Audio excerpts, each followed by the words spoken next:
আমি 2016 আসছিলাম, হাই রেস্টুরেন্টে ওয়ার্ক করে আসছিলাম, রেস্টুরেন্টে কাজ করছি,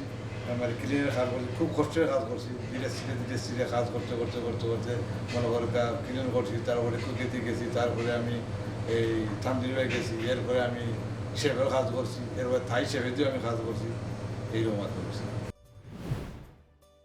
আমার এখানে সিনিয়র যে শেফ ছিল তারা শিখেছে, পরে এগুলো সামনে যেগুলো আছে দেখে নিজে দেখে দেখে শিখছি, ওই ওগুলো আমরা বলছে ওগুলো করো ওগুলো করো, ওগুলো দেখা দেখে আমাদের শিখে দিয়েছে। আমাদের এখানে আগে আগে মনে করো প্রথম যে সেগুলো যেগুলো ছিল এগুলো তো মানে ইন্ডিয়ান যারা খাইতো এগুলো আগে খাইতো কি মশলা কুরমা খাইতো, তার বেশিরভাগ মিষ্টি সব মানে সুইট সস ভালো হইতো, পরিবর্তন হয়েছে। এখন কিছু মনে করো হট ডিশও চায় মানুষ খায়, ভেরি ভেরি হট খাইতো, বহুত কাস্টমার আছে খায়, মাইল্ডলি বেশি চলে। আগে মনে করো বোরিং লাগে বেশি কাজে, কারণ এবার কিচেনের কাজ তুমি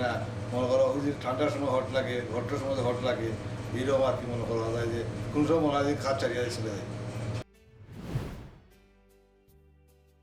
হলুকা জিনিসের দামে ঊর্ধ্বগতি, এরপরে গ্যাস ইলেকট্রিক দাম বাড়ায়, মনে করো মানে স্টাফ নাই, স্টাফ পাইলেও স্টাফের ওয়াইজেস বেশি, মনে করো ডিশের দাম কম, কাস্টমারের চাহিদা নাই, খায় না, এই জন্য বন্ধ হইতেছে।